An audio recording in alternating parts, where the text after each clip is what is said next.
Welcome to Business Innovators Radio, featuring industry influencers and trendsetters sharing proven strategies to help you build a better life right now. Welcome to Brilliance Business TV, conversations with leading experts in business. I am your host, Mark Stephen Pooler. We have a wonderful guest today, Kevin Tewis-Allen. What an introduction. Success, business. This show is all about business. So I'm really looking forward to picking Kevin's brains today. We are streaming live on Facebook, Twitter, Instagram, LinkedIn, YouTube. We're also on mspnewsglobal.com. We're also on the E360 TV network under Fresh Takes, going out to Apple TV, Fire TV, Android, Roku, and many more. And we're also on Business Innovators Radio Network.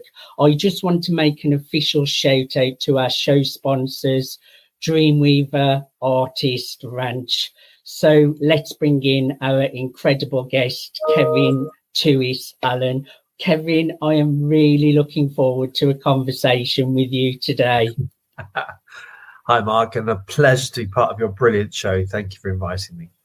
So I want to start, Kevin, because most people have heard of this brand, Winston the Churchill Bulldog.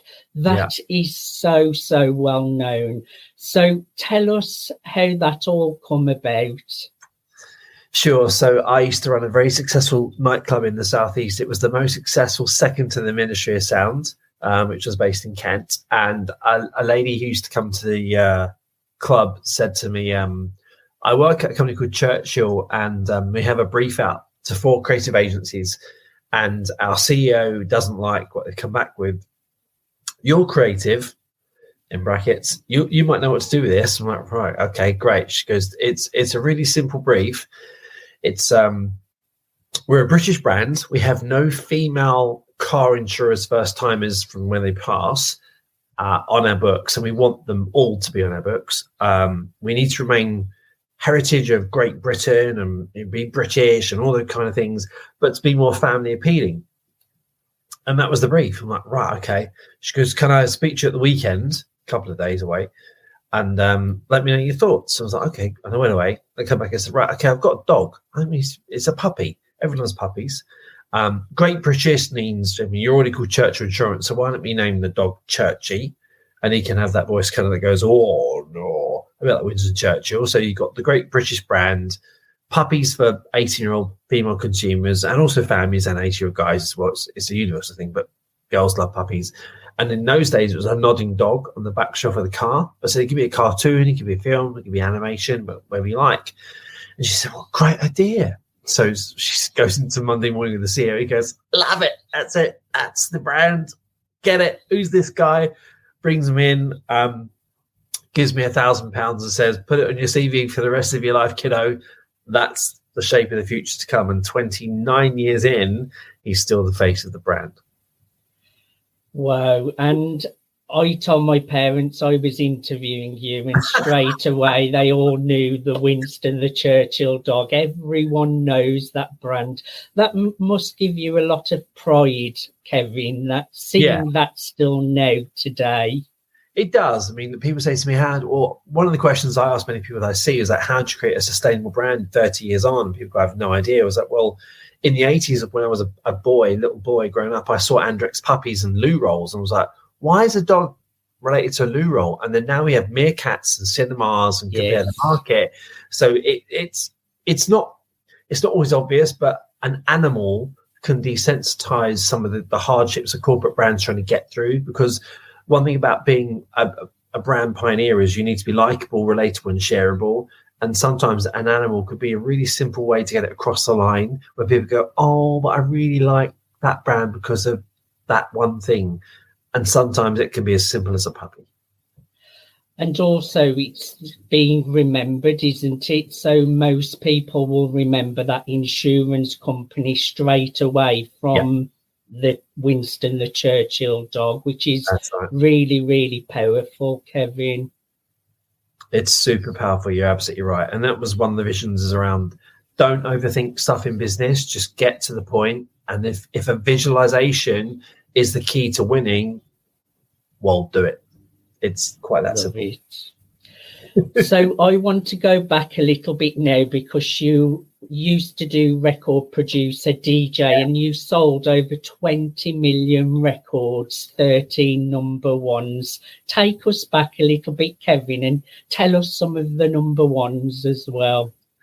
Oh gosh. So so I started with a couple of guys who were pioneering at the time, called Pete Tong and Judge Jules. They were DJs. They did incredibly well, better than me, I have to say. Particularly Pete Tong was fantastic.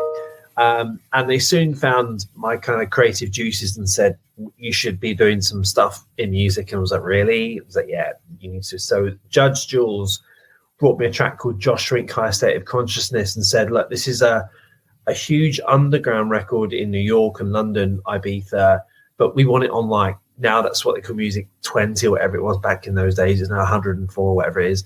We need a household record. So we need something for Capital FM, Radio 1, Kiss FM. Can you work it? You've got till Friday. This was a Monday morning. So it's like, really? It's like, yeah. So my producer and I, we went to the studio. We did 3 mixes, and Judge Jules hated all of them. He was like, no, rubbish. But on the third one, on the Friday, Pete Tong was in the office, and it was about 3 p.m. We were there, and Pete Tong went, what's that? That's amazing. And Judge Jules said, no, I don't like it. He said, no, you're not up to. I'm Radio 1, a Central New Tune guy, Pete Tong. Draw me an acetate now. So they made an acetate within a few hours. He said, that's tonight, the Essential New Tune of the week. That's incredible. Who did that? And he's like, Kevin. And Pete's like, hi, Kevin. I'm Pete. Hi, Pete. Kevin. So, right, that's an anthem. That's this summer's biggest tune. Well done. That's a start. Bang, 6 o'clock. It was the first record on Radio 1. 7 weeks later, we were top 10, and 500,000 copies later, it was the record that cemented my career from a hobby. Well, they're big clubbing DJs, actually, Kevin. In my younger years, I used to be a clubber in Birmingham a lot, and yes, Pete Tong was at a lot of clubs back in the day, I remember. Huge DJ. Excellent. Also, I just want to touch on as well, you were BBC radio producer, producing music for Beyonce, Britney Spears, Justin Timberlake, Neo, Akon, Lionel Richie, Phil Collins and Usher. These are global names as well. Everyone knows of these. Tell us a little bit about that experience, Kevin. Yeah, I mean, again, Pete Tong, thanks to him, really. He gave me the BBC Producer of the Decade for Josh Rink, but I went on to produce so many records, and I was, people say, oh, you're very lucky. Well, I worked very hard to get there. I didn't come from money. I didn't, my parents were from humble beginnings, so was I. So it was all about the amount of hours I was working, and I sacrificed everything, to be honest. Relationships, sanity, quite frankly, to get me across the line. And it takes a super amount of hard work to work in the music industry. It looks glamorous. It's really not. It's very, very tough. And I got to work with some of the best people in the world. My favorite artist to work with was Janet Jackson. She is a sweetheart. Oh my gosh. She's exactly what you want to meet. You know, when you meet your kind of favorite pop star and they just turn out to be like almost your sister, she's it. She's so kind, so lovely, so talented, ridiculous, and just the sweetest. And on a couple of my profile pictures on social, she's what I call my hug photograph, because I'm like, wicked. Yeah, she was the best. It's nice when you meet people and they're authentic and nice in real life, because it can also go the other way as well. But that is just incredible, Kevin. Now, you switched into a corporate career, so I've got a few questions I want to ask you. But before I do, just share a little bit about what you're up to now, Kevin, and your focus now. Sure, yes. I'm currently running a California business around Animals and Planet. It's called EcoFlix. We're the world's first media company around sustainability and green productions, which means when you come to create a video, a social media profile, or a documentary or live, we can produce something from scratch, which is carbon neutral, which means that we get a report right at the start to say, travel locally, be sustainable, don't use plastic cups, use glass Tupperwares, things like that. That's really important to the future of the company. I've got some other gigs going on. So I work at 10 Downing Street as an advisor. I'm the CMO at Street Soccer. I look after Alpha Talent, which is an influencer agency. So I've got things in a few ways, but EcoFlix is my main gig, and it's great to be a part of a Gen Z company that's wanting to put all of the profits back into Animals and Planet. It's just heartwarming, and we have a lovely team. And whilst we're based in California, a lot of the team are in London. We do work in Thailand and Australia and South Africa. So that's currently what I'm up to, which is very exciting. I think in this day and age, it's really important companies are going down that approach of being really sustainable. It's really, really an important thing to look after the planet and the world. You have such a big CV, Kevin, so I want to ask you how it all got started. I think it just starts with myself. So I think when I was 15, I had in England, we have this thing called a careers service. Not everyone has it in the world, but you sit down and you kind of do a CBT, which is a computer programming service, which you write down all the things you're interested in. And the three things come up was a vet, number one, which I would have loved to be a vet, brilliant, a record producer, and a computer scientist. And my careers advisor said to me, quote, "You're thick." That's what she said to me. "You're thick. You'll never do any of them. So why don't you go and stack biscuits in Tesco's?" And I was like, lovely. I'm fine with anyone who wants to work in a supermarket, but I think I'm built for different stuff than just biscuits. And she said to me, "Whatever, just get out." So I went home to my mum and said, "Mum, I'm going to go to Sunningdale tomorrow, and I'm going to ring the doorbell of my favourite pop group in the world, 5-star, and I'm going to ask them for a job." And she said to me, "Of course you are, darling. That's nuts." And I said, "I'm going." She said, "Okay, go." So I did almost myself. I went to a train, I got to Ascot and to Sunningdale, and I found the house by searching and walking up and down the A30. It's a long road. And then at the gate was one of the group's main members called Stedman. He was the eldest member. And I just said to him, "Sted, I need a job. My careers advisor says I'm no good apart from biscuits and stacking shelves. I'm into photography. I love creativity. Can you help?" And he said to me, "Wow, what good timing. Dad's looking for an in-house photographer. Would you like the job?" And I was like, "Are you actually kidding me?" That no, really, really real, really real. Right now, like we're looking to appoint somebody now. I'd love you to work for us. So he said, "Bring your mum and dad up tomorrow." And we did. He said, "Here's my number." Wrote down a phone. Could you imagine Kim Kardashian putting a phone number and a bit of paper and saying, "Call my dad. He'll get you in the house tomorrow." Like, it just doesn't happen anymore. It can never happen again. So my mum phoned the house and she said, "Oh, my son's been to your house today and I'm not sure it's real." And it was like, "It's real. Is this guy called Kevin?" "Yeah, right. Okay. Come tomorrow.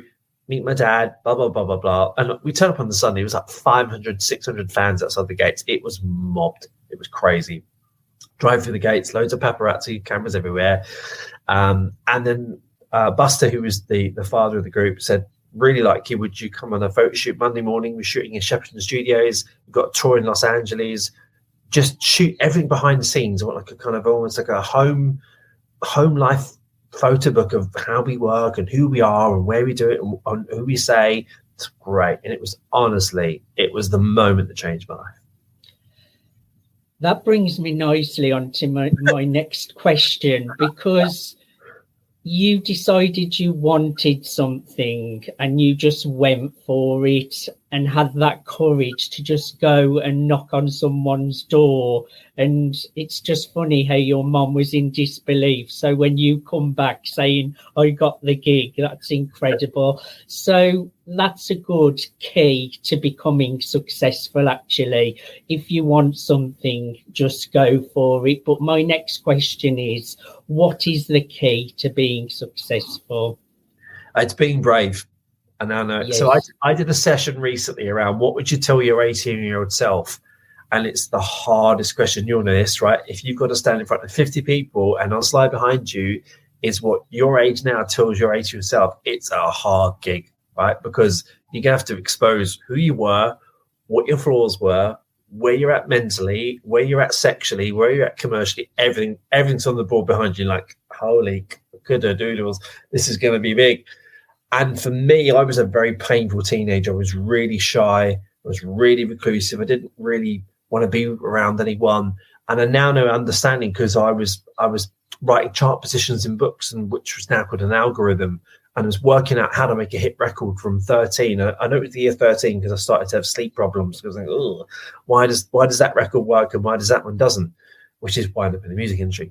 But I think the one thing, if I could go back and say to my 18-year-old self, brave, grab hold of everything you can and be brave, much braver than you ever thought you could be, and just do it.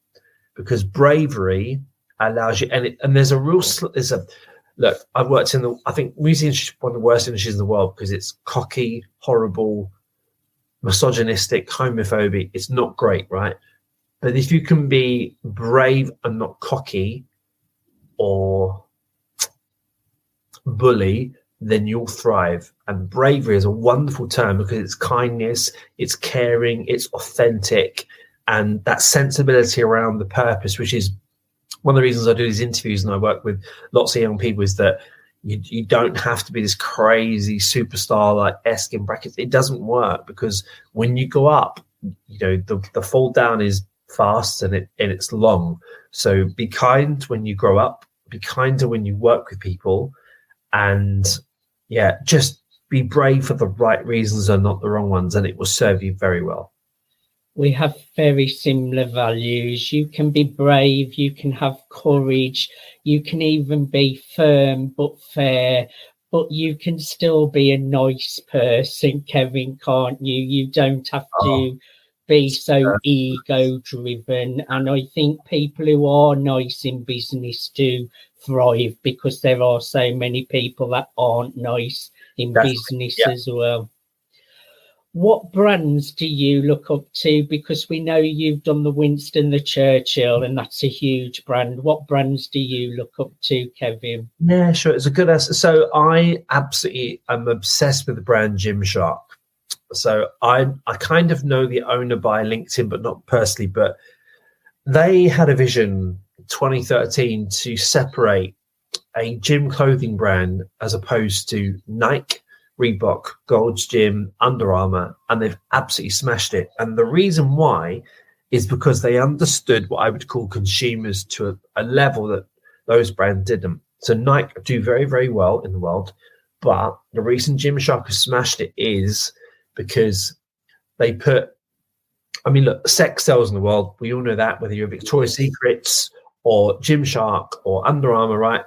A good-looking guy or girl or trans person smashes it, and you go, great, I want to look like that. Because being a parent, I've lost some of the bits that I loved when I was in my 30s, and I want to get back to that. And I think Gymshark has done an amazing job around being the right brand around culture, innovation, design. And I love the fact that Ben, the CEO, then resigned his position and went back to the chief brand officer, which is very rare. You never see like brands like Nike where the CEO goes, I don't do numbers and law and people. I just want to design. And I think that's super cool. I have another friend who's got a brand called Huel, Huel, incredible guy. He was back in the day with Monster and Red Bull.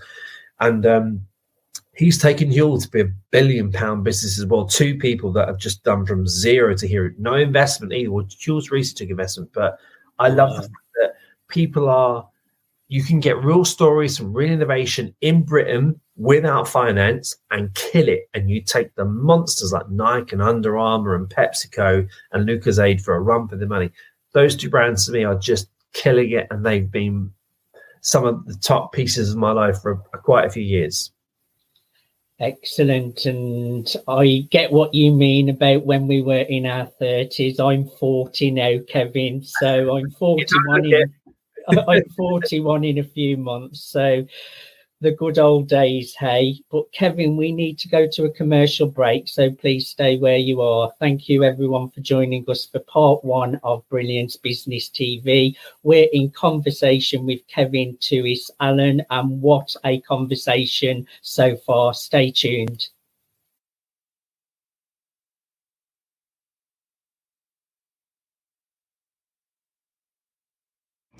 Hello everybody, Cyberchuck 2.0 here. I'm so excited to be able to share my vision of Dreamweaver's Artist Ranch. They say you can't choose your family. Not only am I saying you can choose your family, you get to thrive with your family here at Dreamweaver's Artist Ranch. It's a place for like-minded individuals to come together to share experiences and gain experiences, not only through workshops, through performances, and through exhibits. This is a place where you can disconnect from the outside world and reconnect into a community of people that there is no judgment. There's only support. And this place is an amazing place to grow and to tap into your highest potential and to be able to show off all your talents. This is a place you can come and network and really thrive. I'm so excited for Dreamweaver's Artist Ranch. This is a place where dreams actually come true. I love you all so very much. I'll talk to you all later. Peace.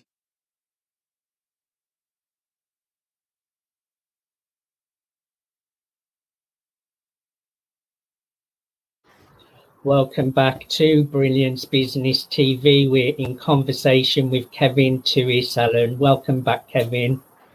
Thanks, bud. So my next question, how do you make a sustainable brand? Right. Okay. So the keys to it are 2 things: likability and shareability. And what I mean by that is, I'm going to make this really simple for people to understand, is that if we were on Facebook today, Mark, and I shared a video that I thought you'd like, I'd tag you in it. But I'd only tag you in it if I knew that you would know how much it was relevant to you. Yes. Because by tagging you in it, it's insanely personal. And if I tag you in the wrong video, you DM me within 2 minutes to go, what was that about? I'm like, I've no interest in a holiday in the Maldives. I like Florida, right? So what are you doing that for?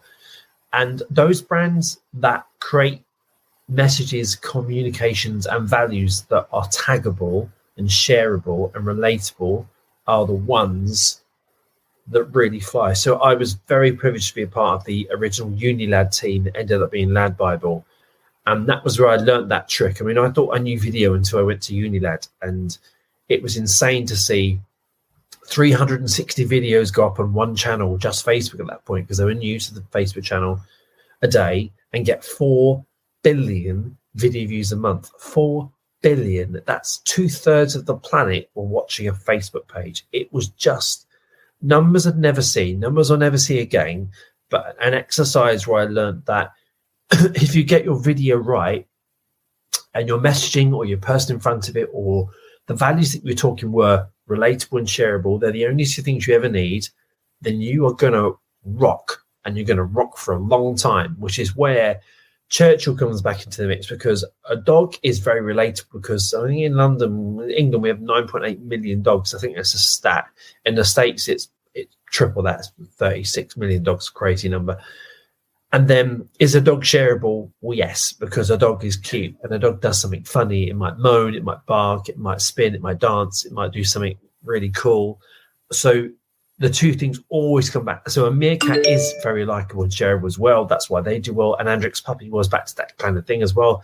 So you just have to, sustainability is forward thinking. You've got to future proof. So if, for instance, you're just going to do something for this year around, I don't know, a flower or the Queen's Jubilee, it's great, but it's got a lifetime which is not comparable. So you have to choose something that's got and there's a lot of stuff out there. So there's a brand called Jubilab, which is very good around data. So a lot of stuff I work at is around data-driven marketing. So if I present an idea to the team, I never say, I think, I say, I know. And it's a major difference, because the team go, okay, he actually knows what he's talking about. He's got a level of expertise behind him that's not just in here, it's on this bit of paper. And he's saying to us, it's a great idea in here, but I've done the research and it shows here that it works. So the client, the CFO, the agency, they all going to go, well, I can't refute the second piece because he's shown me the evidence that it's working. And sustainability is built on those constructs. I like that, Kevin. You say, I know rather than I think. It's a lot more powerful for sure. And that's why they don't refuse you. Now, management is so important, Kevin. What are the keys to managing global teams?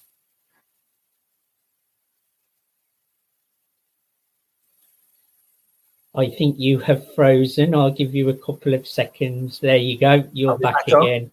There we go. The powers of the internet. So yeah, great question. I think this is the best question you've asked me, is empathy.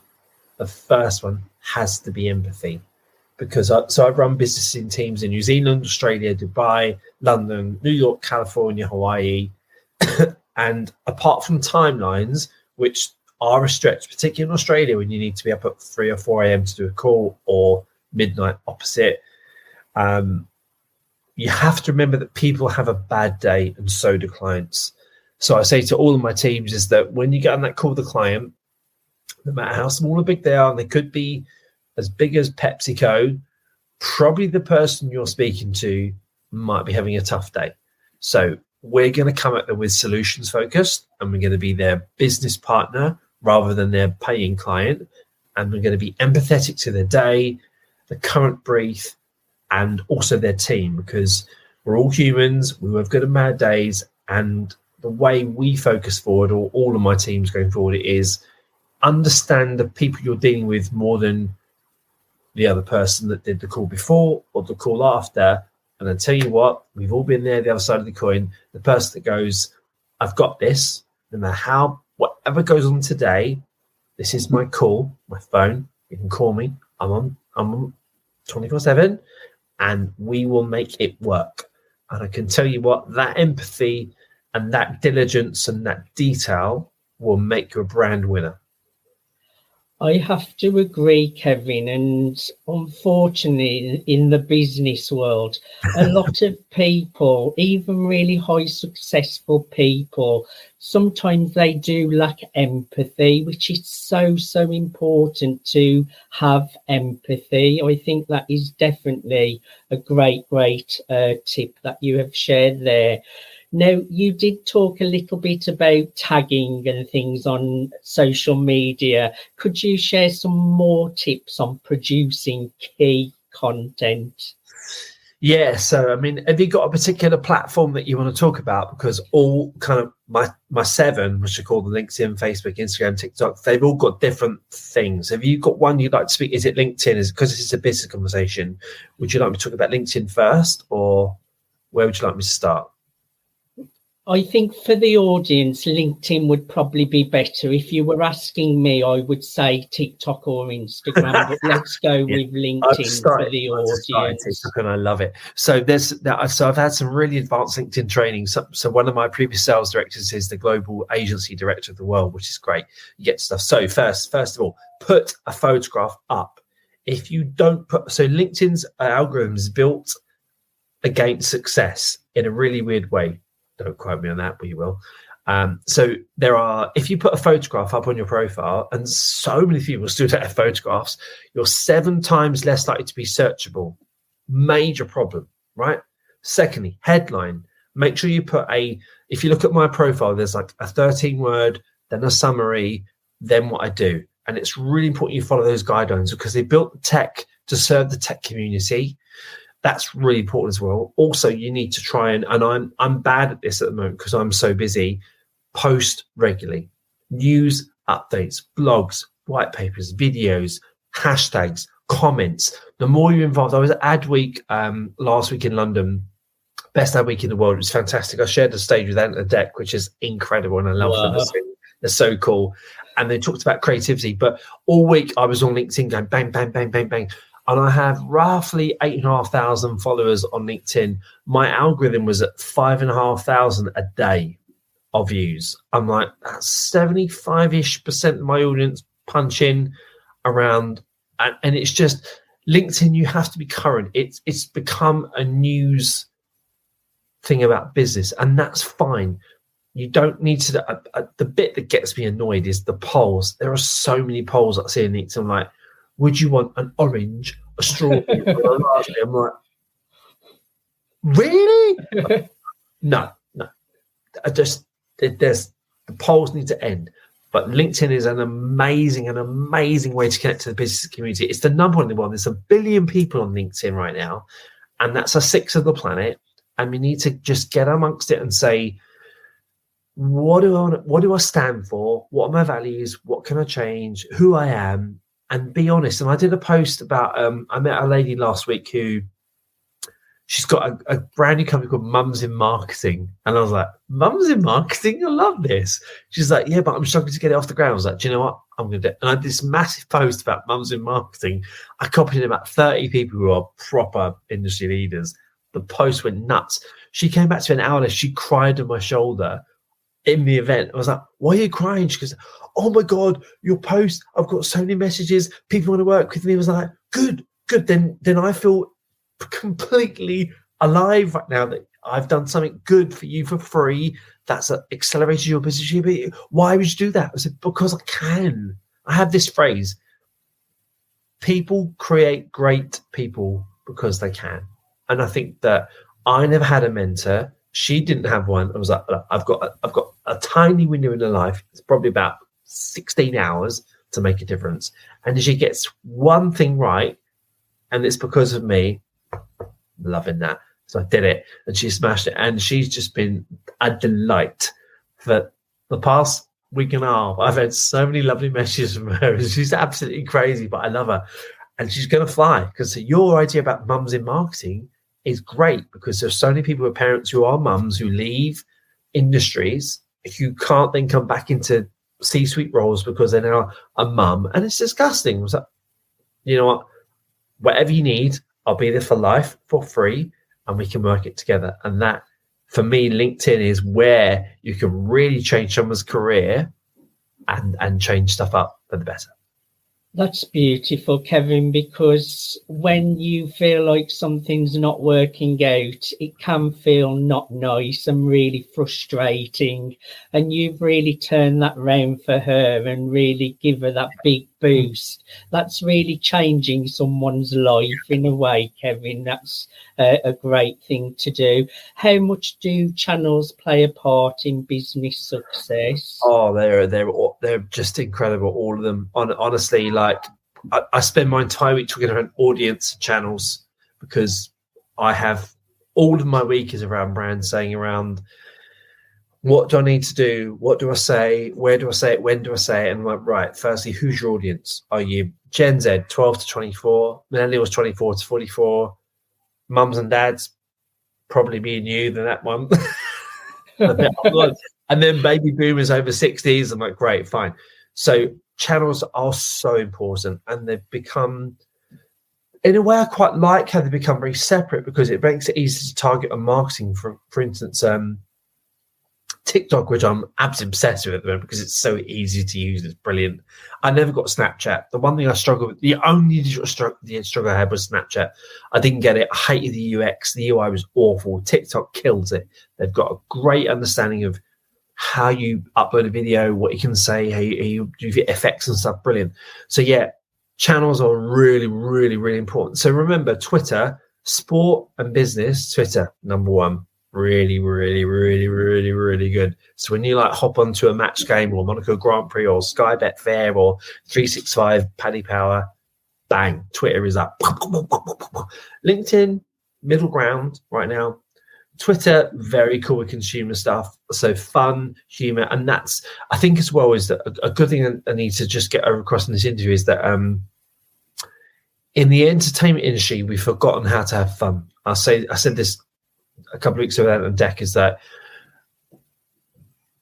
because you make music or film or poetry or art or write books or write scripts, it is fun. You are providing an entertainment service, even if it's a darker subject, like perhaps a horror movie that's a bit dark, but you are in entertainment. You are providing people with a fun service. Never forget that online either, because it transcends. So whether you are Unilad or Michael McIntyre or James Corden, people have that kind of 5 minutes in the day. I call it breakfast, brunch, lunchtime, drive time, bedtime, right? Those 5 minutes in a day where people go, I'm going to hit my phone because I'm bored with work. I'm going to go, I need 3 minutes. People want to be entertained. Never forget entertainment is the key to driving business, success, and humility through content. Is so important, and people forget it every time. And the amount of times I want to say to set, people go, oh yeah, it's a really good shout. I was like, Jesus Christ, you're in film. Just have fun. Have fun. People watch, have fun. Why do you need to be serious? Have fun with it. Have fun with your team. Have fun with the crew. Have fun with everything. Just be lighter in your touch. Just keep it simple.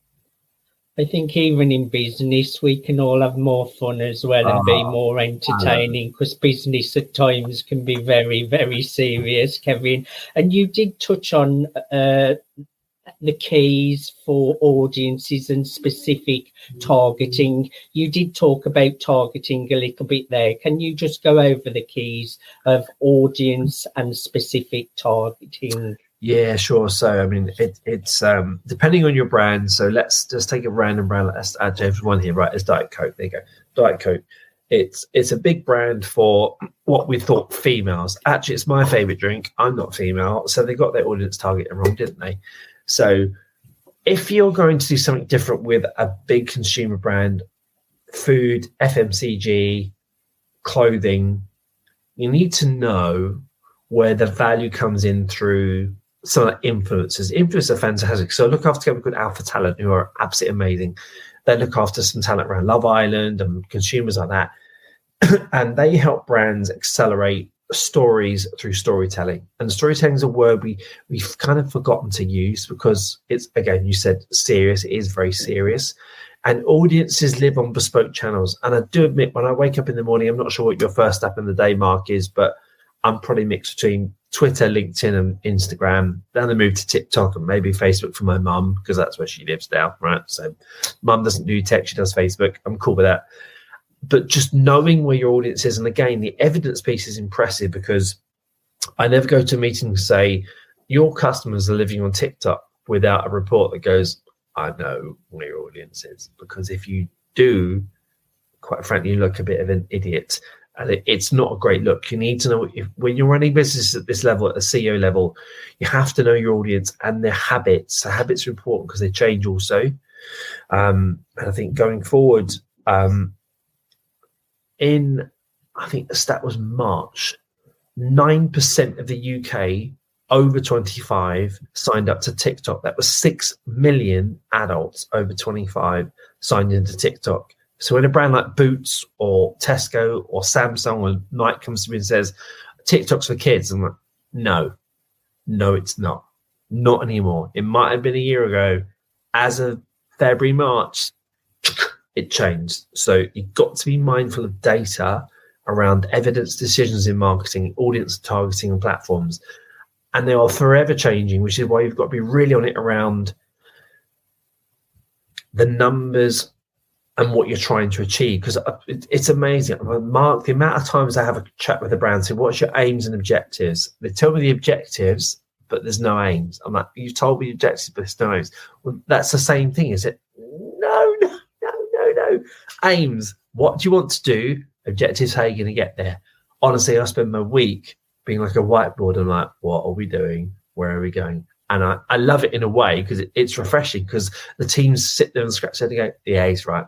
Actually, he's just made it simple. He's made it entertaining, and he's focused on who we need to be focused on. So yeah, audience target platforms, so important. It depends on the brand who's asking the question, is the answer to your question. But yeah, you got to really focus on what you're trying to deliver. CTAs, sales, lead generation, brand awareness. It's up to the brand to decide what the question is. You have shared so much value, wisdom today, Kevin, and my key takeaway from now on is I'm always going to know and not think. Now, Kevin, I'm coming to my last question now. My last question for today is, What is next for Kevin Tewis-Allen? You've already achieved so much. Is there anything new that you're working on that you would like to share? Yeah, there is. So I've recently been signed as an author. So I've always had an amazing amount of respect for the paranormal in the world. It's not everyone's. I like all that stuff. Yeah. So I've been signed by London Literary Agency for a 6 series of books, which I've already written the big one, which is 110,000 words. So a monster. And I'm looking for, so where the music industry ended, because it unfortunately did end and it's never coming back, is my love for writing and music and film has always been lost since the day I resigned in 2008, which seems an awful long time ago. So particularly during COVID, I wanted to reinvent some of those fires. The book industry in the UK is worth £6 billion still. Stats, see, evidence, numbers, they matter. So I rewrote the script I did 15, 16 years ago in LA, presented it to a team, and they said, it's absolutely amazing. We'll sign you on the spot, which is like, great.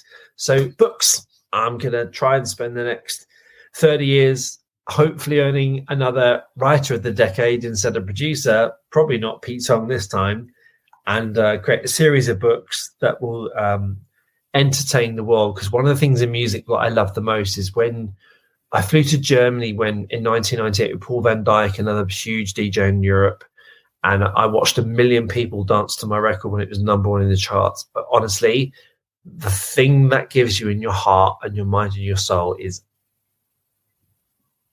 mind-blowing. And to do something similar with books or children's entertainment or writing, I'm going to do it one more time before I go to my grave and say, go get it. Why just one more time? There's still life in the old dog yet, Kevin. There is. I think it takes 20 years to build a career at that level. It took me 16 years in music to kill it. I think it'll take me a little bit longer in books. So I'm going to focus the next half of my life on children's entertainment and see if I can make a Harry Potter style series that the world goes, wow, that dude was pretty cool. Kevin, I have thoroughly enjoyed having a conversation with you. I would encourage everyone to follow Kevin Tewis-Allen on LinkedIn. Kevin, thank you so much for being my guest today. I've really enjoyed having a conversation with you. Brilliant. Great channel. All the best to you, sir. Good luck with your business. Thank you so much. Thank you, everyone, for joining us for Brilliance Business.